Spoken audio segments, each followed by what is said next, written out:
Good evening. It's 6 o'clock here, 7 o'clock there. Pleased to meet you all. My name is Tom Kunesh. I'm calling in from, as you can see, Nashville area, which is Yuchi and Muskogee land. Most people think that all of Tennessee was Cherokee land, and that is one of the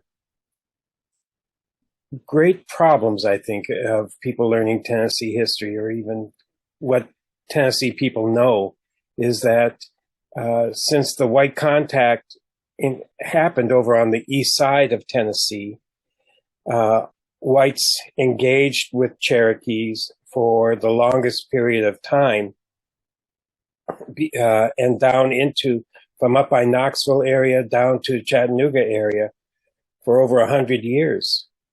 And only after the whites moved over into the middle Tennessee did they learn about really the Muskogee, or engage with the Muskogee on a much bigger, better level.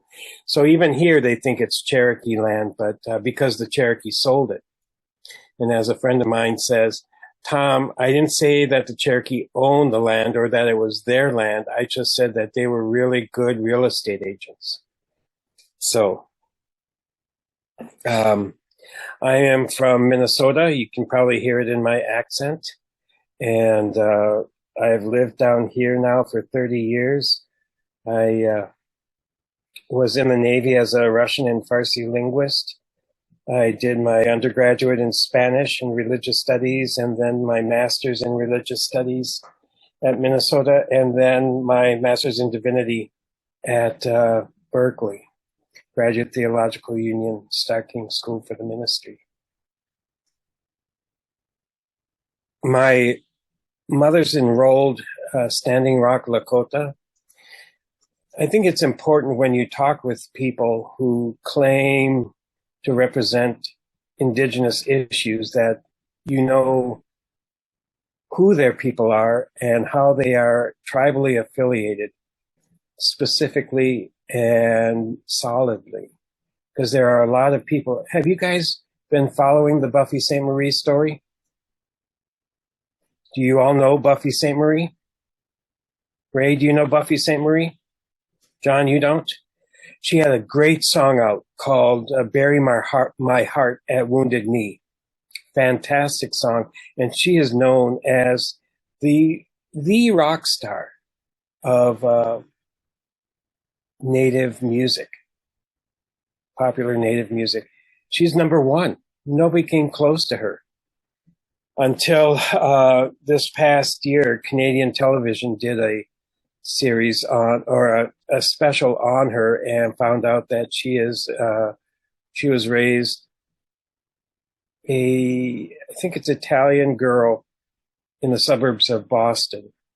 And then as she grew older, her persona changed, her idea of herself changed, her description changed, and that her brother had tried to tell people several times that she was not Native, and it never succeeded.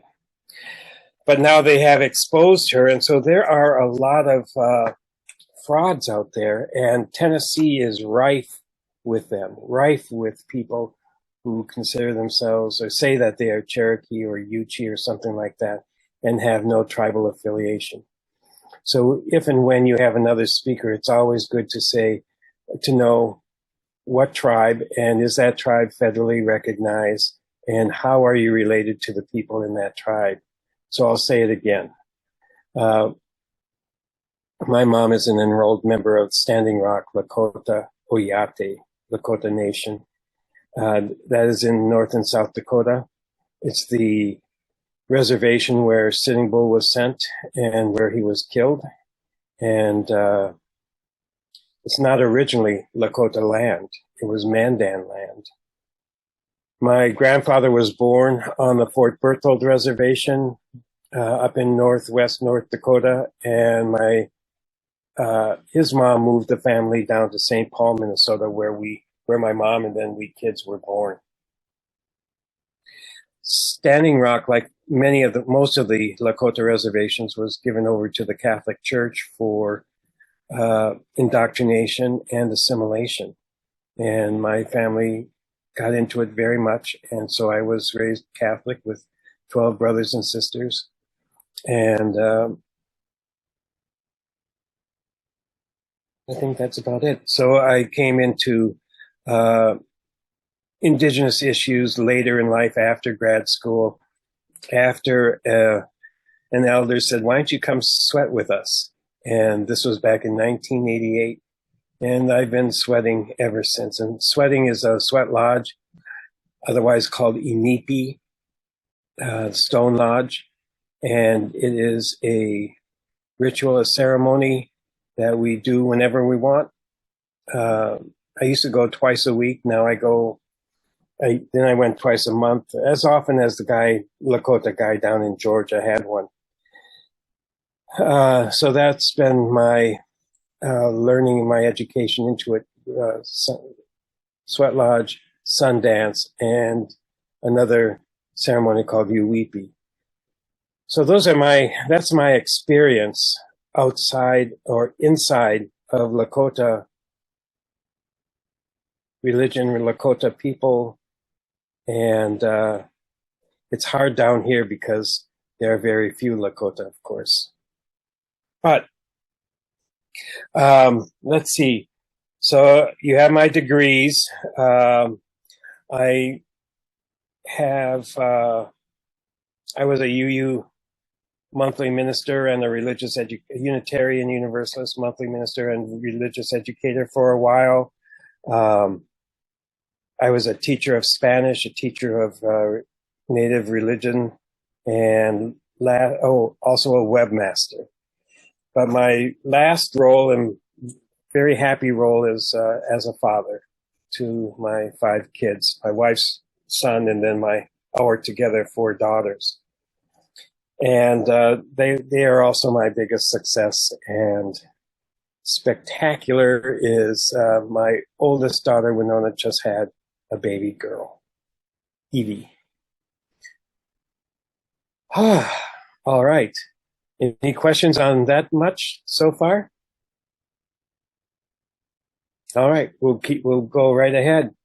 On next to your screen or somewhere, maybe taking up all of your screen or half of it, is my slides. And it's called, my other alter ego is called Slides.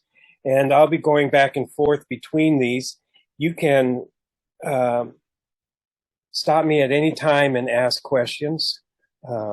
I can go for 2 hours. People have to stop me. So what I have done is I've prepared, I think, 3 slides for you guys, because usually I do 20. But I thought I would keep it simple today. And let's see. Oops, I knew it was going to jump. Oh. There. So today I was going to talk about land back. You guys might have seen the TV series or heard about the TV series called Reservation Dogs. And there was a scene on there where the family, older gentleman and wife were driving by and they saw land back spray painted on the back of a sign. And it's a very hot topic in Native nations today, and that is, how do we get the land back that was promised in treaties and taken, that was not promised but was taken from us anyway, much the case in Pennsylvania. But in large, it's just restoring land to Indigenous peoples of Turtle Island. And people say, what is Turtle Island? Well, a question back to you guys, what is America?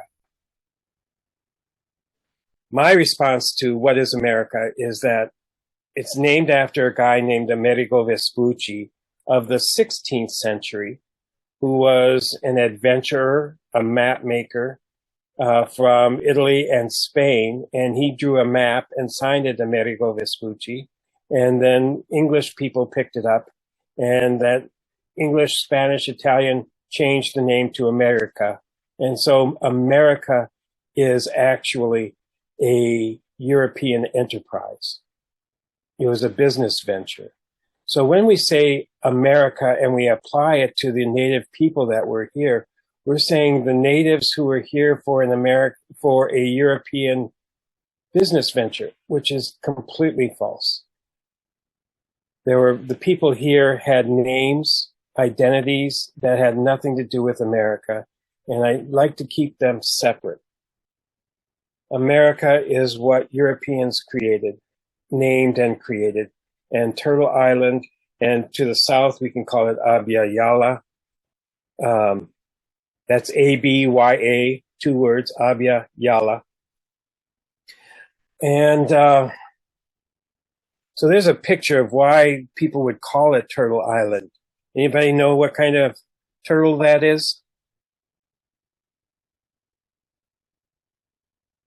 It's a snapping turtle.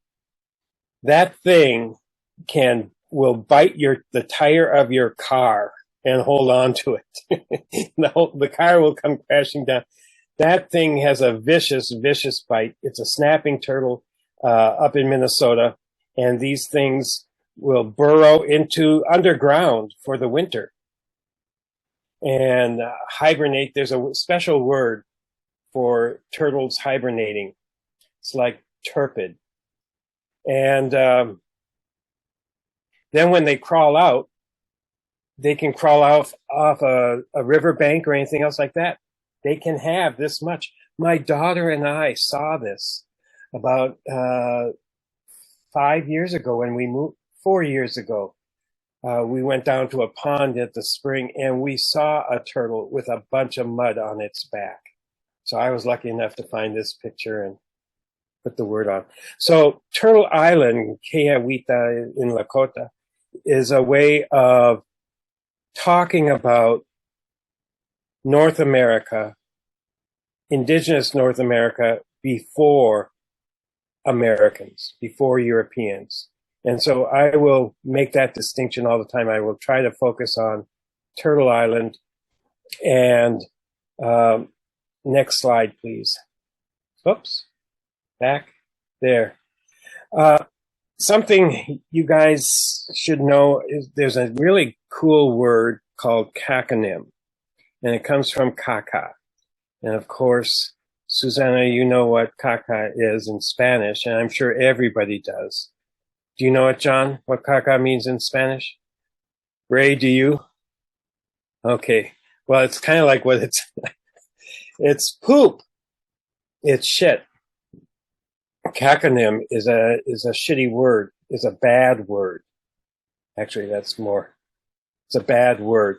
And I have these 3 words here that are struck out. Indian, as this next slide shows us, is Indians are from India. We are not, indigenous people on Turtle Island are not Indians. That was Christopher Columbus's, Cristobal Colon's mistake. And that has been reiterated time and time again. We have said it's a mistake, and people have, I picked up the word and used it.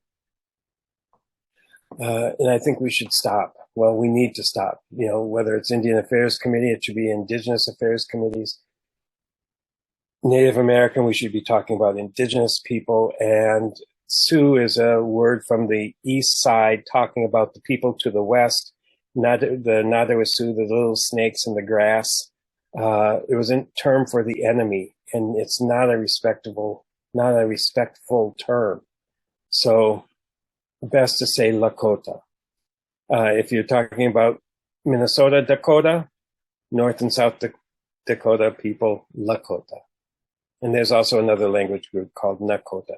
But it's good to know, to be able to distinguish when you hear somebody speaking English. It's good to hear, you know, whether they're Australian or English or Irish or American or Indian or Kenyan or whatever. There are all sorts of dialects that we use.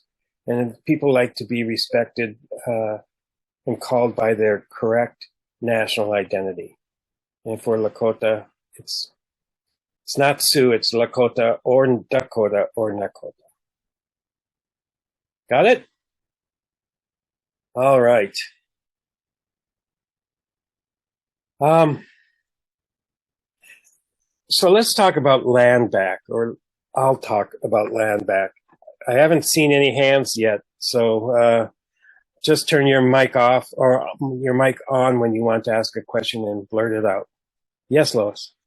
I was wondering what you would think of the term Siberian American.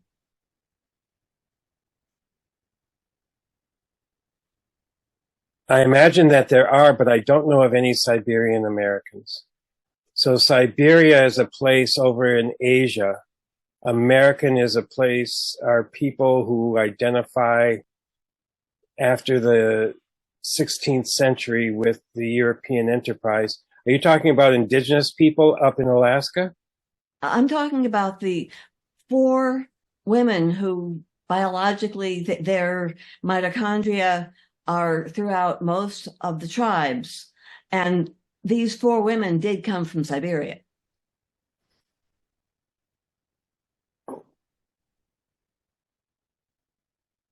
Do you know how long ago that was? About 9 or 10,000 years ago. So I don't know of anybody currently who identifies themselves by their genetic identity for their descendants from people that long ago. You know, it's hard enough to know somebody that was 1,000 years ago, much less 100. Most people don't know, can't name their family tree beyond 100 years. Have you guys tried that? Can you name all of your great-grandparents? You can, Susanna? Good, good. That's a mark of a genealogist. So, I don't, Lois, I don't, it's not a word not a term I would use. It's oftentimes, in fact, there are movements to reacquire or to change the names of indigenous peoples, indigenous Native Americans, First Nations, to other words that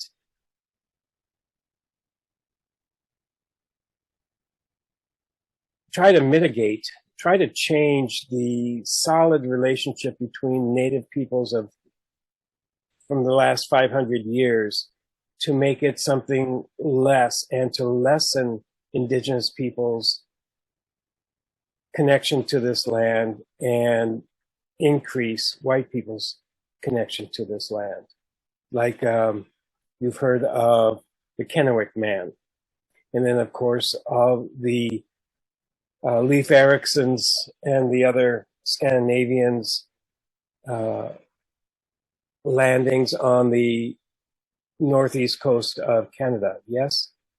So people, and also you've probably heard of the Lost Colony in North Carolina and other times in other places where people have been trying to push European identity more and more into the United States and older into the United States. Like there are many places here that are called Old Welsh. And that was something that Thomas Jefferson did because they couldn't believe that indigenous people here built these big, huge mounds or these cities that they found or the burials that they found. They couldn't be these people that we are killing and stealing their land from. These were a different noble race, and the noblest race that we know of is from Europe. But that is an ongoing question, Lois. In fact, I'm in a discussion now about where did people come from? Where did the tribes come from? And there are some tribes that say we were always here. And Lois, I gotta say, I don't agree with that. I do believe that there was a migration from Asia into this continent. And it also simultaneous, there are boats that crossed the Pacific.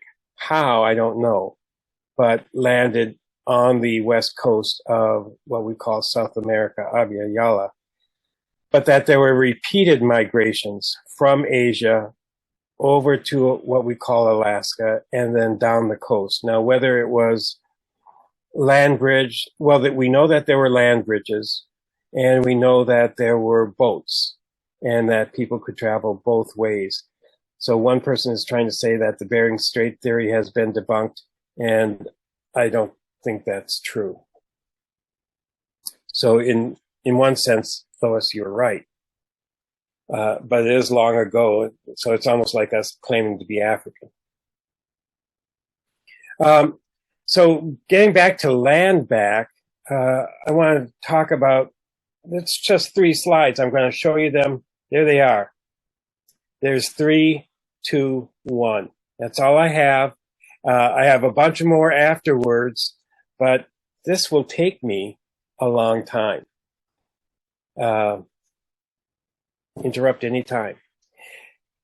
Most of the time when people talk about native land, it is about old cultural sites. And my expertise, my knowledge base is here in Tennessee and also up in Minnesota. One of my brothers is an archaeologist up there, and I've learned a little bit about Pendle Hill, but here we're talking primarily old cultural sites. And most often it is the stuff that's above ground, like mounds, round-shaped mounds that are burial mounds.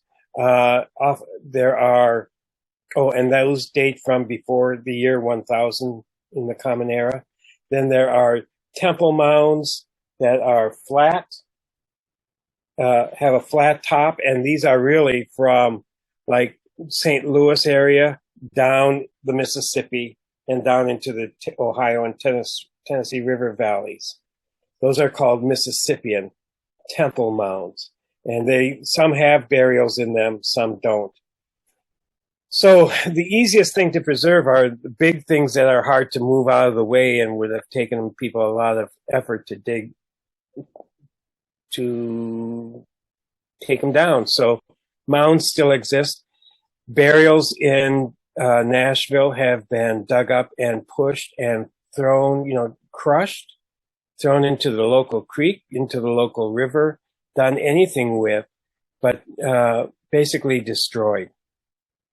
And only recently, since the 1970s, have there passed laws to protect native sites. And when you find here in Tennessee, in most places, even I bet you in Pennsylvania, when you find a dead human body, all work has to stop. Period. Whether it's 5 minutes old or 5,000 years old, work has to stop. The coroner or archaeologist needs to be called in. The remains have to be removed. And then if there are any more found, all work has to stop, and then they have to assess whether this is a small or a large site. And oftentimes that is cheated on. In one site down in Chattanooga, they said there was 5 to 10 burials, and it turned out to be 100 of a perfectly intact village site. So, and there was a town site, and that is now also Moccasin Bend down in Chattanooga, the largest archaeological site in a major city. So that's what most people think about when they think of native land. They think of reservations that people have already, or they think of old cultural sites. And in these cases, what happens is that either the state tries to acquire the land, like I'm thinking here in Tennessee, biggest mound. All the big mounds here are saved and are now owned by the state of Tennessee. And then there's private property. A former senator here in Nashville area owns a set of mounds on their property that they have worked to preserve. And also a housing development for a retirement village, and their golf course owns a couple of mounds. And for that, we got a conservation easement. And what a conservation easement is it's an agreement. Let's say Ray, that you own 20 acres and that you have a mound on it. And I come up to you and I say, Ray, this is a nice mound. I want to preserve it. And you say, don't touch that thing. And it's mine, gall dang it. And I say, easy, easy. Okay, it's yours. But how about, since we're talking positive relationship with Indigenous people here, how about you allow us, whether it's the Tennessee Ancient Sites Conservancy or the Native American Indian Association of Tennessee or the Lenape tribe of Pennsylvania, how about you agree that to put our name on the lease or on the deed of the property and say that we have a specific interest in the preservation of that site, and that site you would commit to it being preserved in perpetuity, and that the group, the Indigenous group, and anybody else after them would have a simply a say, a role to play as a speaker for the mound and for preserving it. That's what a conservation easement is. So that's the business that I'm in. Tennessee Ancient Sites Conservancy is trying to encourage private and public landowners to give easements to us and or to other tribal entities. Seeing no questions, I'll go on to the next one. The land back is also, tribes want to acquire land for community use. Number one, Standing Rock wants to get back all of the land that was taken, that was bought away.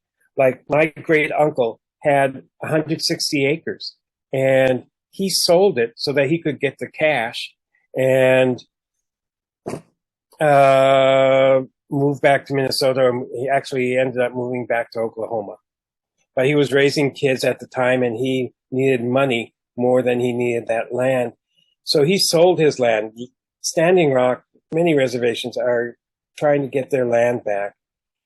There's one reservation here in Tennessee.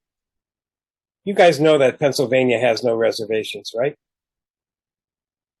That's, so a tribe, whether it's the Lenape tribe of Pennsylvania or the Lenape Nation of Oklahoma, or that's out in Oklahoma, will want land, not simply to care for a mound site or a burial site, but also for community use, meaning that they would like to put housing, they would like to have farm or gardens and fields. They would like to put up solar panels or a windmill. They want to put up a healthcare facility and a school, maybe. This is exactly what happened with the Mississippi Band of Choctaw, where Alex Haley, do you know Alex Haley, the guy who wrote the autobiography of Malcolm X? He grew up in Henning, Tennessee. And there was a group of Mississippi Band of Choctaw, meaning their headquarters were in Philadelphia, Mississippi. There's your connection.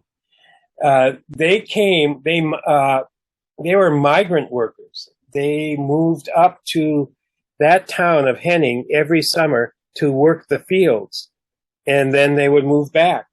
And after this happened for a generation, some decided to stay there, go into the schools, and then the first thing they did was build a senior center and then housing. I think it was housing and then a senior center and then school. And they bought land. So, and you see that number 1 down there? They bought land, fee simple deed, the same way that you buy your house or you buy any piece of land in fee simple deed. They put $1,000 down, cash on the line, got the land, and they did that improvement. In, I think it was 2008. Let me check on that real quick. I guess I don't get to see my notes. I think it was 2008.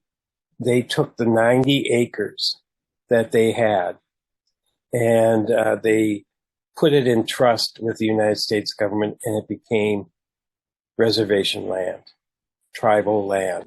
So now there is one tribe in all of Tennessee that has tribal land, and it is the Choctaw, who were here traditionally back in 1600s, 1700s, over in West Tennessee. So that is one of the reasons for land back. The next one I'll cover a couple more reasons. Am I talking okay? Anybody want a break? Anybody want to ask a question? Okay. Oh, Lois and then Susanna. Curious, how many acres have you personally been involved with? I think it is about, well, it's 3 acres at Glass Mound's site. And we just signed our first conservation easement that had been in the works, Lois, for 10 years. I just moved up here 5 years ago, and the former president said, Tom, would you take this over? And so that was my job, was to close that deal. Actually, the guy who had set it up closed the deal. And then to put up signs on other places around. That's what we're working on now. And we have another one in the works. And most of these are the ones we're talking about are mound sites. And they generally take less than an acre. But they are the ones that are most threatened, apart from the underground ones. And another problem, Lois, is that once you tell people about a site, once you start talking about it, other people find out, and then the grave robbers, and looters come and start taking it apart. Susanna? Yeah, what I know this is not really on topic, but what happened to the Pennsylvania tribes? The Lenape? Yeah, what happened? The Lenape and maybe the Shawnee. They were pushed out. And you know the word decimate? Ray, yeah. Do you know that word decimate? What does it mean? 1 in 10. You took it away from Ray. Oh, sorry. Ray knows. All right. Ray's a mathematician. He knows that. Okay. Well, I find that word to be problematic when we talk about Native American history, because it's a popular word and people think it means so much. To kill 1/10, that is awful. That's not what happened with the Native American population here. The proper word would be noventimation. Do you hear that, Susanna? What that word in there is? 90%. 90% death. Yeah. There's a map where, oh, here it is. Wow. I'm going to see if you can see. See this map of Tennessee? Yeah. This brown part is Muskogee. This is Yuchi. And this is, I think that's Cherokee. But do you see all of this white? Yeah. This map is a first contact language map. And that names the tribes that white people encountered. In all of this white area, that is South Carolina, North Carolina, Kentucky, all of this white area, no people were encountered. Hernando de Soto came through from Florida, moved up through here in 1540, took a left, went down this way, and then went up and exited, died over in Memphis. That's a very close map of his route. And then another guy, I'm blocking on his name right now, but that is 90% death around from European contact. That is not battles. That is not people migrating away. That is death. No ventimation.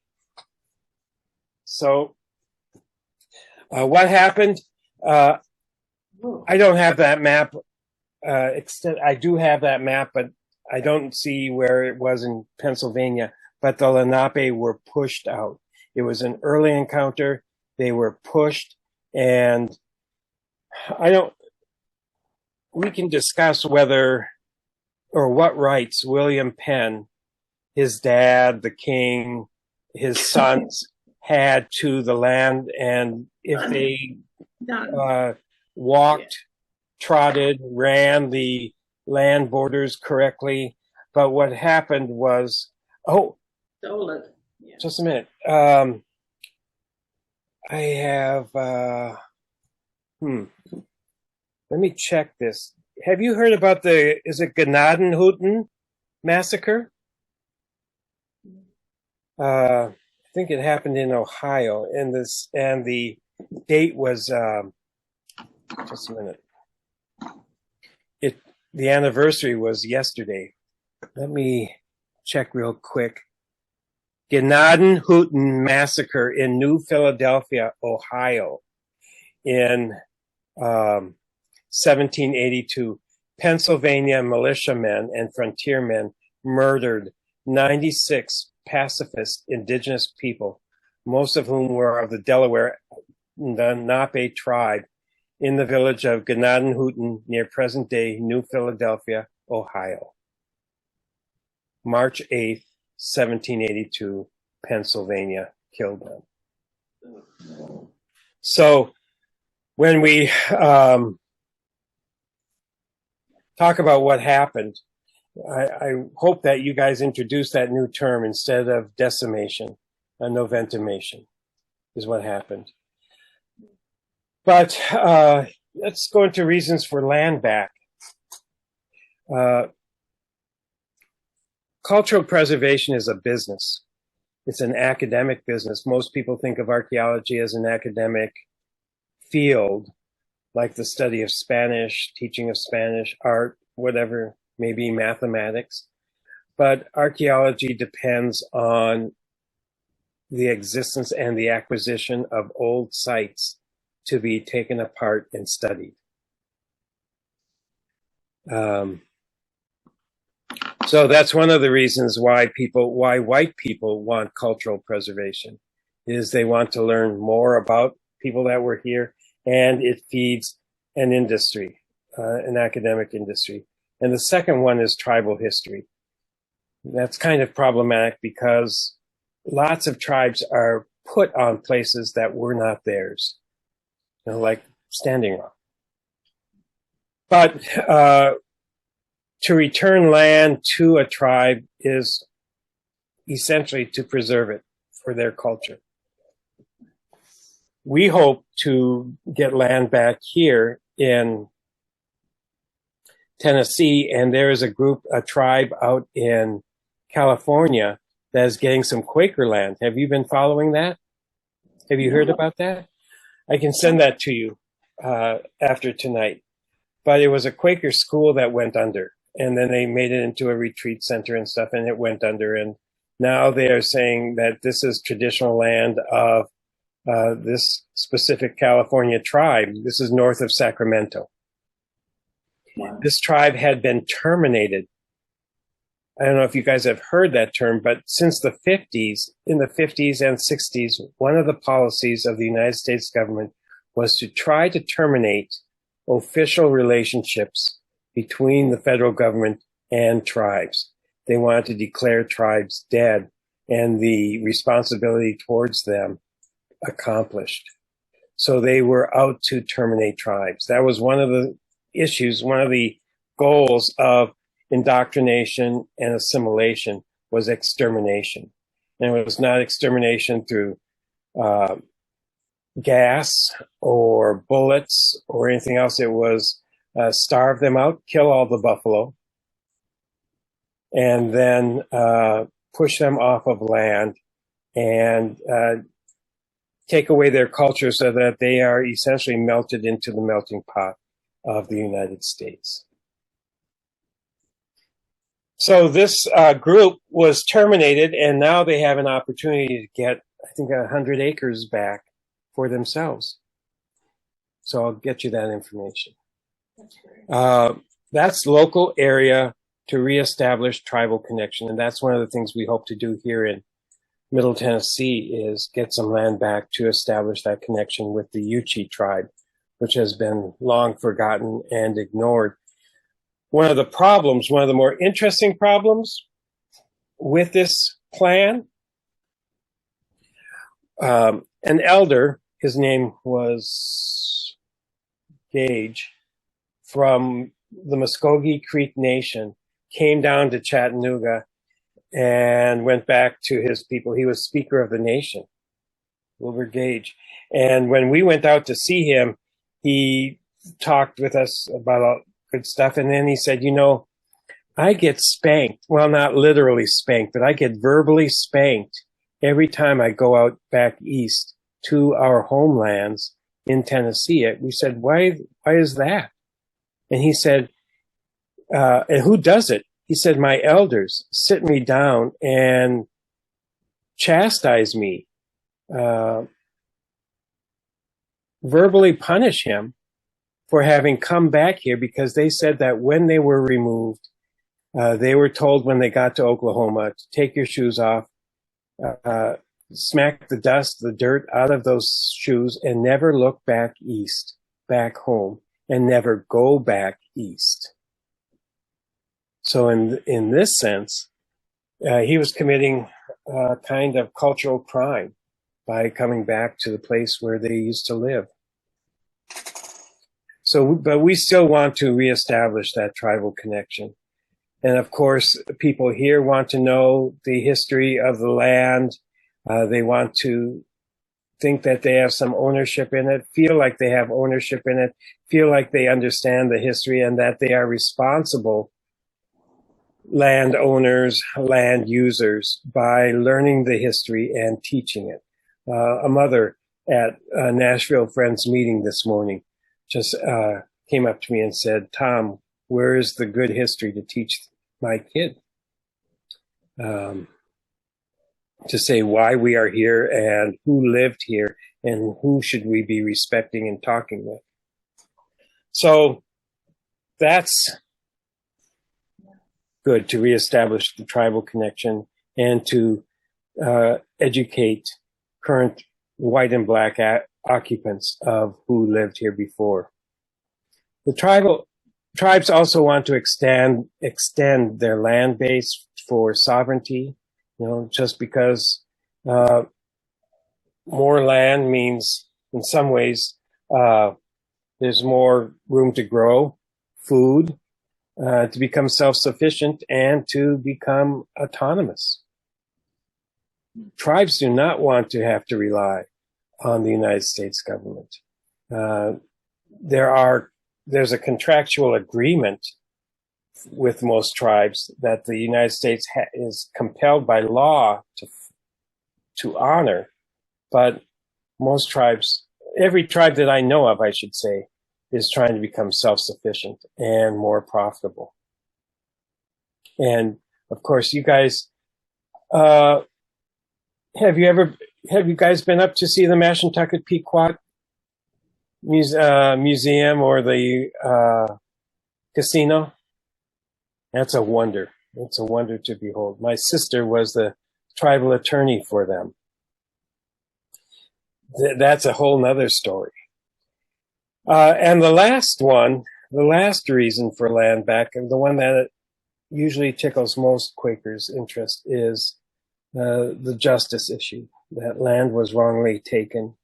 And we have a generational responsibility to honor or to do something about the stolen property that we have acquired, and that reparations should be made somehow, some way. And then that just opens the door for discussion. So I think I have talked for a while. Is that true? Yes, Lois. I was just going to ask, when you talk about reparations, can you give examples? There's a group out in Seattle that I think it's the Duwamish land rent. And depending upon your interest and your notes, if you give me any notes that you have and say, please say more about this, I can give you the sources for all of this. So like for land rent, Lois, the group is Duwamish out in Washington State, and they say people who live here ought to contribute like $100 per family every year to us for taking our land. There is a group called nunsandnuns.org. Nuns as in N-U-N-S, like the Catholic sisters, and nuns meaning atheists, people who are not any spirituality, N-O-N-E-S, nuns and nuns. There's a Catholic order in Little Falls, Minnesota, up north of where I grew up off of the Mississippi River, I think on the east side, where anybody know the most famous person who ever came from Little Falls in the United States? Custard? Say what? Custard? No. Ah. I'd give you a booby prize, but Charles Lindbergh Oh, came from Little Falls, and the Lindbergh baby, all that stuff happened up there in Little Falls. These nuns are aging, dying off, and they got involved in social justice issues, and they said, geez, whose land is this? And when we die, who are we going to give this land to? And do we really legitimately and morally own this? And so they have been in discussions now with the local tribes about what they should do. And they are moving towards a transition of giving the land back to the tribes. Right now, I have another sister who's a state senator, and in the early 1900s through 1950s, the state of Minnesota was taking Anishinaabe, which is the right way to say Chippewa or Ojibwe, taking Anishinaabe land and adding it to what's called white earth forest. And my sister has introduced legislation to return that land. So those are three different, and the California example I gave you, those are four different examples of land return. One in California, one land, that is selling the land back to the tribe or gifting it to somehow. They have not decided how they are going to work out the transaction from Quakers to tribe in California. In Washington, it is land rent. It is asking non-native people to pay an annual rental fee for being on their land. In Minnesota, there are two. One is white earth forest land return, and that has to be done by the legislature.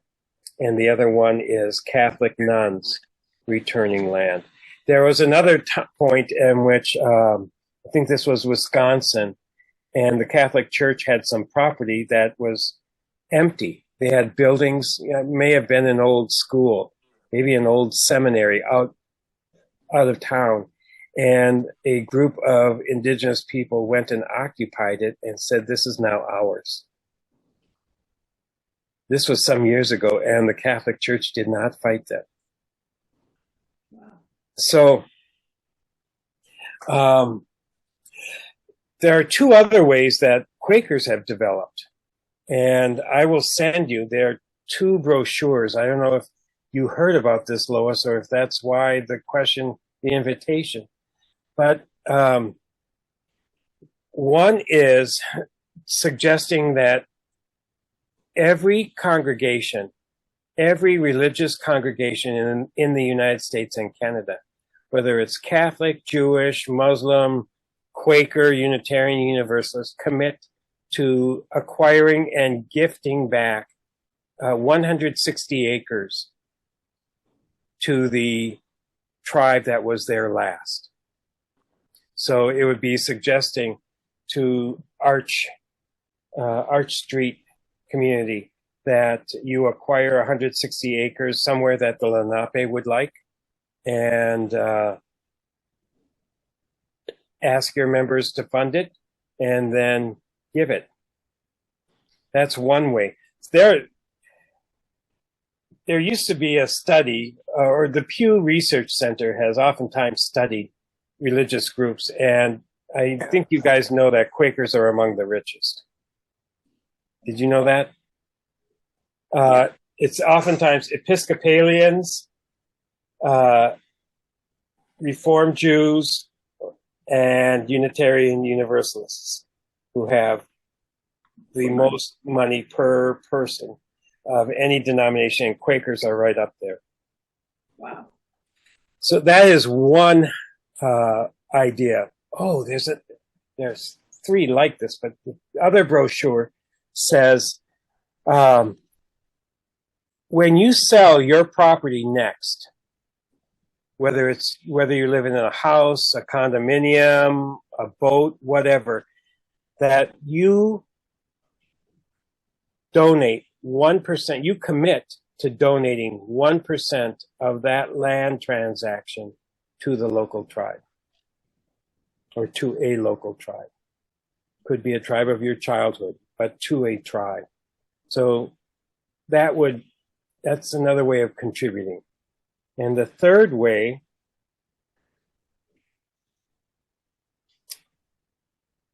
that popped into my head and now it's gone. It's gone. I'll pick it up when it comes back. But those are two ways that Quaker indigenous people have proposed to Quaker congregations to contribute. Quaker congregations and Quaker individuals. I'm interested. You obviously have an incredible family. I mean, you're just reeling off how extremely successful your family is. You didn't come from a poor family. You couldn't have. Or did you? And you had all these amazingly successful siblings. I mean, a senator, an architect, what was the other one? A lawyer? Attorney. A lawyer, yeah, attorney and archaeologist. Right. We paid for our ways through college. We did not get any help. My dad was an attorney. Okay. He was a public attorney.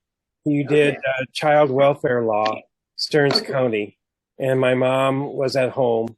And I thought, compared to many of the kids that we went to Catholic schools, that we were poor. We had cloth diapers. We had one pair of shoes every year. And my oldest sister got a scholarship because of her genius abilities, the oldest one, but the other ones of us had to work our way through. I went on the GI Bill. Okay, yeah. My sister Patrice and Mary worked to put themselves through school. Jim did too. Jim graduated from St. Cloud State University in archaeology. I won't say, we did not get any help from the reservation, although my nieces and nephews did. They were able to go to University of Minnesota Morris on Native scholarships, but the rest of us worked, and I could talk more about that, but right. But you got the most important thing. You had very intelligent, educated parents, which seems to go very far.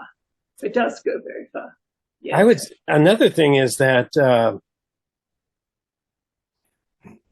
we didn't learn, or maybe it was our dad asking us questions, but it wasn't so much education from them. But I did not realize when I was young that Catholic schools were private. Because the community that I grew up in was the second most Catholic county in the United States. I thought everybody was Catholic, and that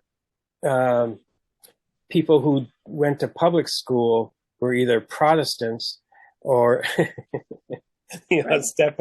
or didn't care about religion much. But I thought our Catholic schools took everybody, and I have to say that they were excellent, and that I do not know, and I've looked about a sex abuse scandal by any of the people in those schools or those institutions. Right. Yeah. Remarkable. I just want to make a comment. Mm-hmm. You mentioned that the burial mounds were Noventum mated. Am I saying that right?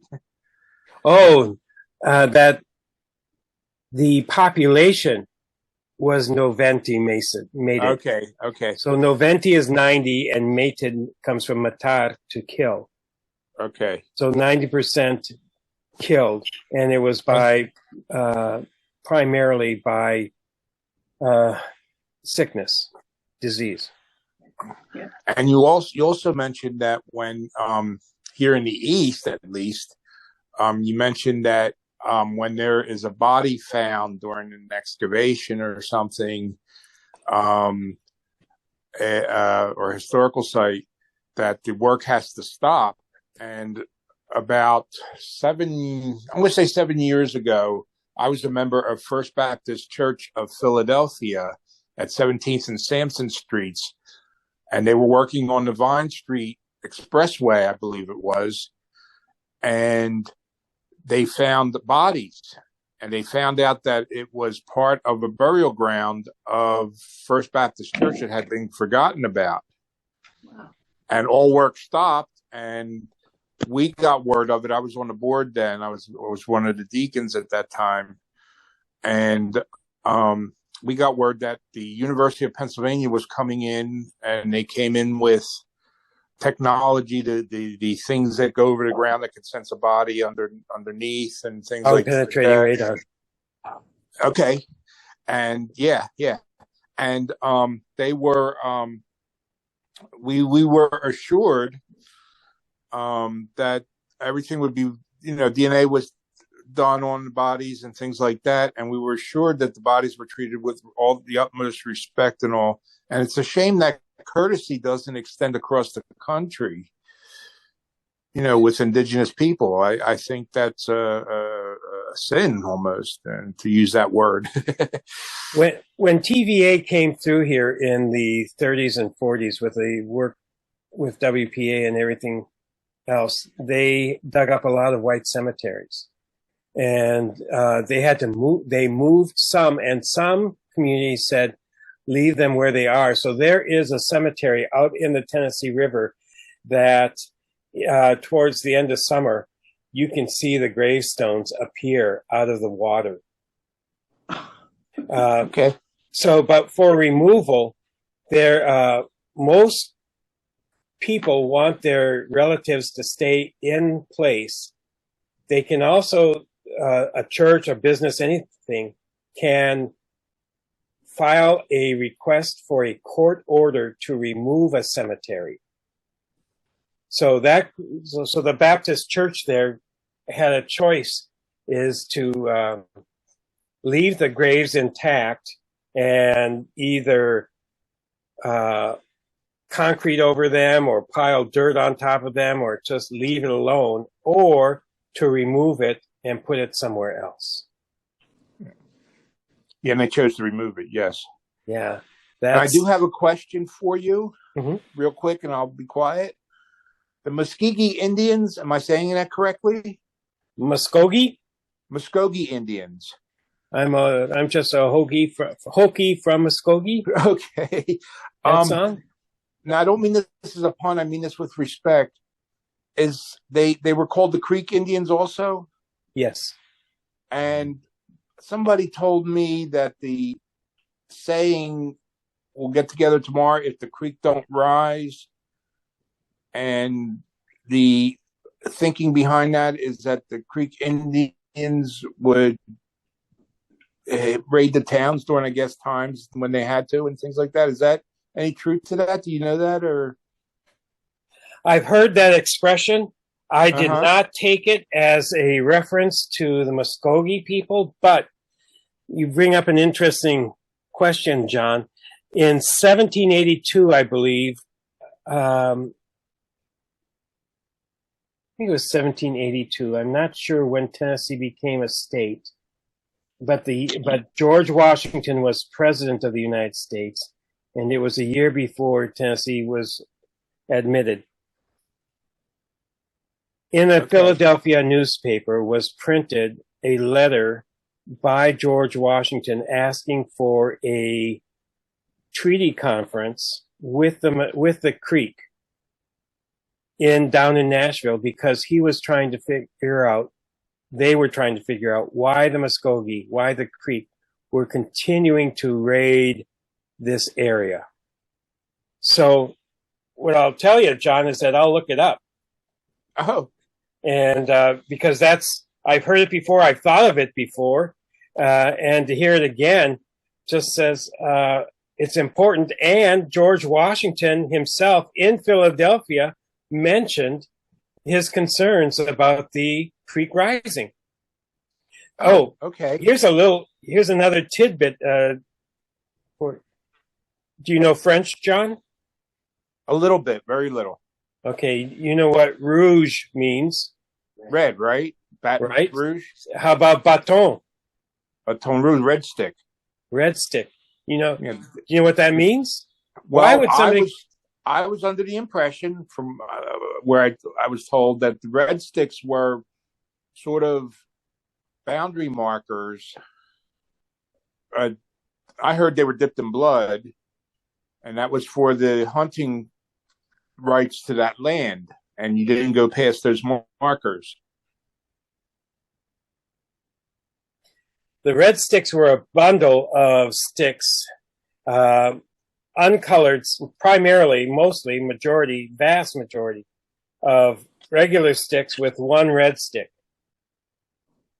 in the bundle. And that they would travel with, or messengers would be sent out with these bundles of sticks. And every day that they traveled, they would take out a stick and they would take it to different Muskogee Creek towns and say, when it's the red stick time, we will meet down at like Tlotoko or Tokobechi and we will attack. So the red sticks in that 18th century history were was the Creek resistance, was the Muskogee resistance. And the reason why they're called Creek is because all the towns, it would be something like calling somebody a freeway German, I don't know, freeway American, whatever.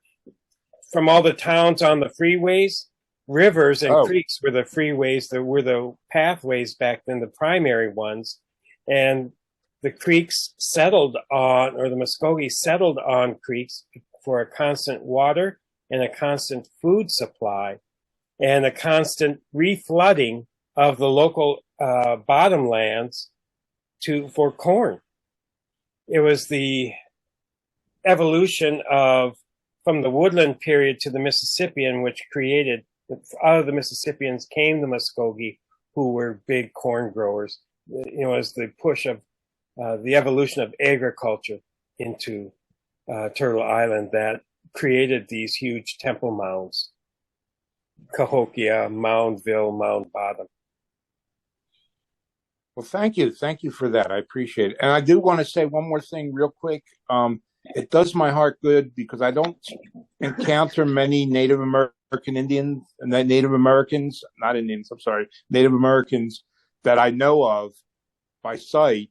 And to hear somebody say, we sent our messengers out that way, and to hear the we part and to hear somebody of an indigenous background say heritage, to say we, it gives me a warm feeling in my heart that, the Native Americans are still alive and going. So I hope I wasn't offensive. No. And I understand that we have all, my mom would say Indian till the cows come home. All right. She would not change. She would say Sioux. And there are lots of people. In fact, in Philadelphia, and as you go farther north into Washington, my sister, I have the sister who's an attorney is now the administrator for the Administration for Native Americans. It's part of the federal government. They use the word Indian all the time.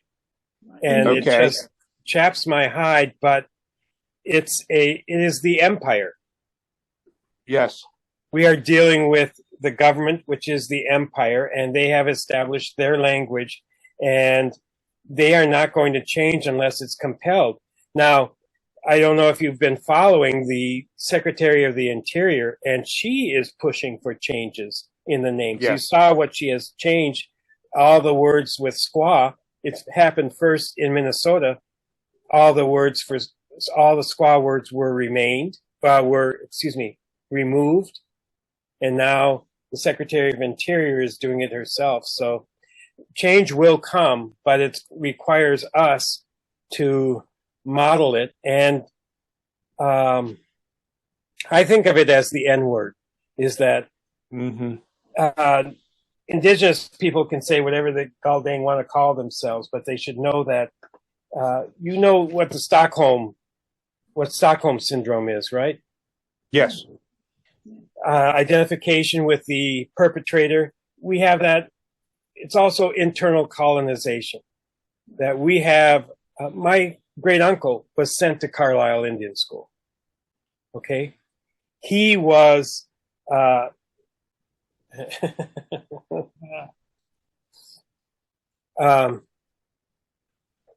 He's talked about in a book by my cousin, whose name is Mona Power. Mona grew up, her mom was Susan Kelly. My mom's name is Louise Kelly. It was the Kelly family out on Standing Rock.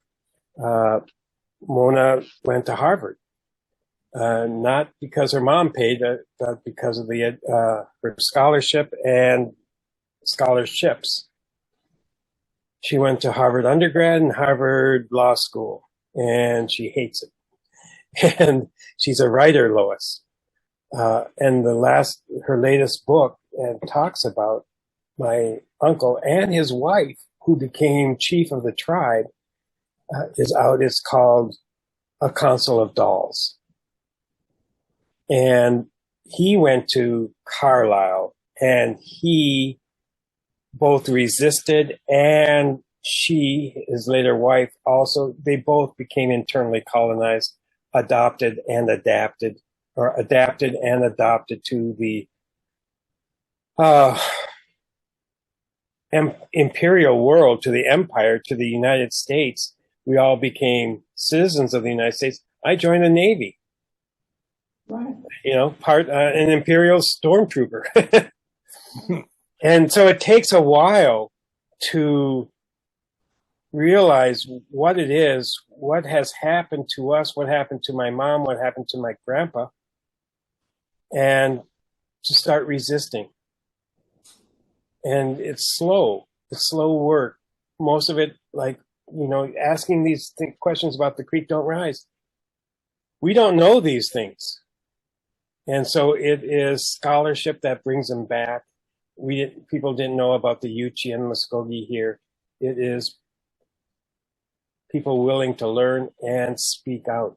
And it's very difficult because it's in a way, it's expensive. It takes time. It takes effort. And my wife says, how are you going to pay for your dentist bill, Tom? How am I going to pay to? So it's not a paid job. It's a labor of love. And I appreciate your words, John. Thank you. Thank you. What do you do to pay bills then?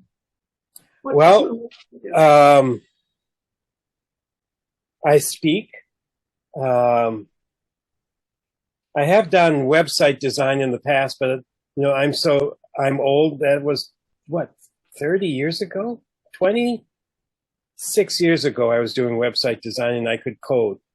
I can't do the Java and stuff they do now, but it's speaking engagements.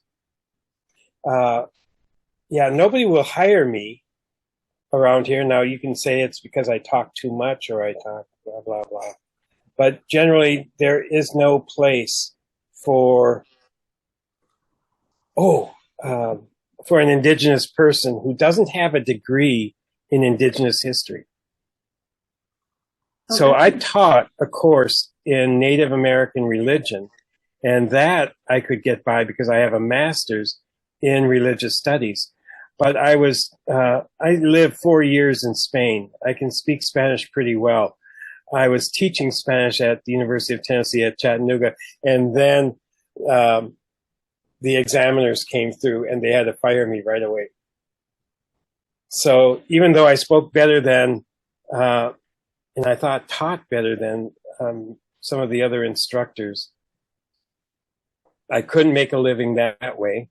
And nobody is interested in learning Native American religion and Native American history. They really do like white guys, white archaeologists, men teaching Native history. And without a degree, without a master's in it. I guess I could go back and get it, but the other thing is that I am retired and I do get Social Security. So that I thank the United States government for.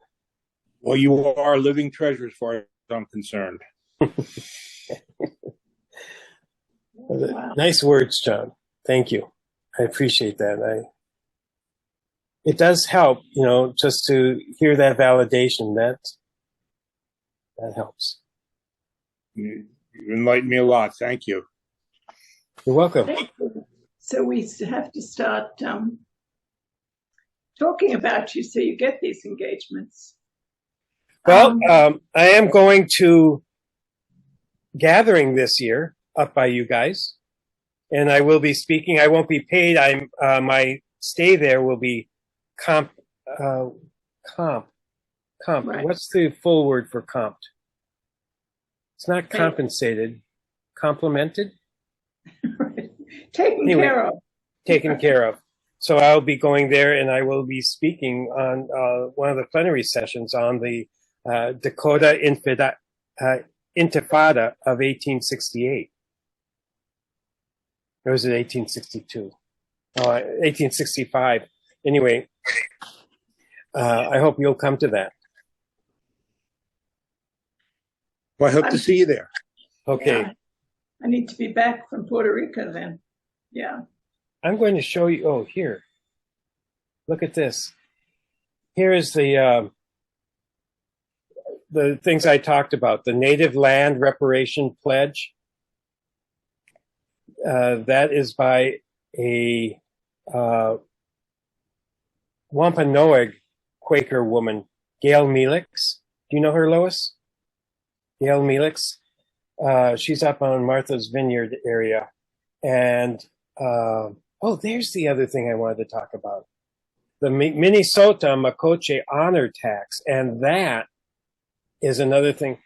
My sister got into politics. She retired as a school librarian. She has 3 kids.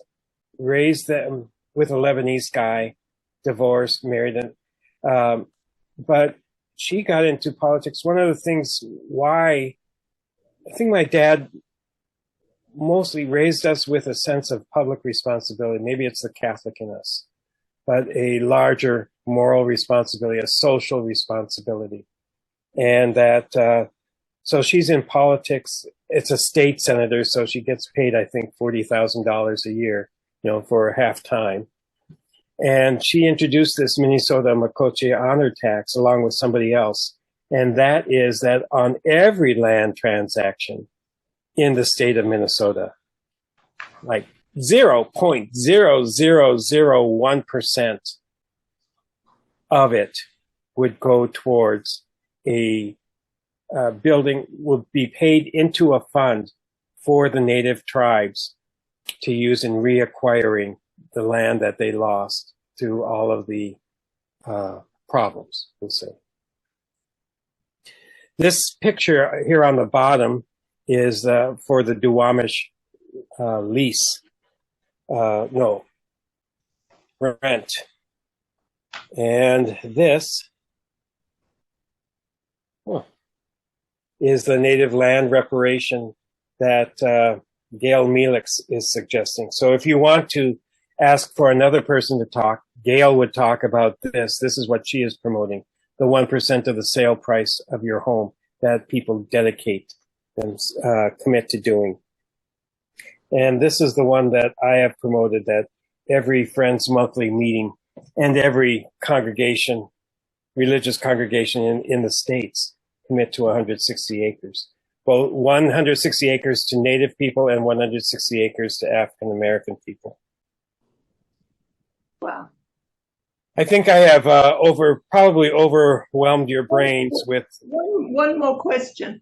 I'm here all night. In Amnesty International, we have a member who's very interested in South Dakota. And she spent some time in a reservation there, and she came back absolutely appalled at how much land was being stolen from South Dakota and what terrible shape people are in.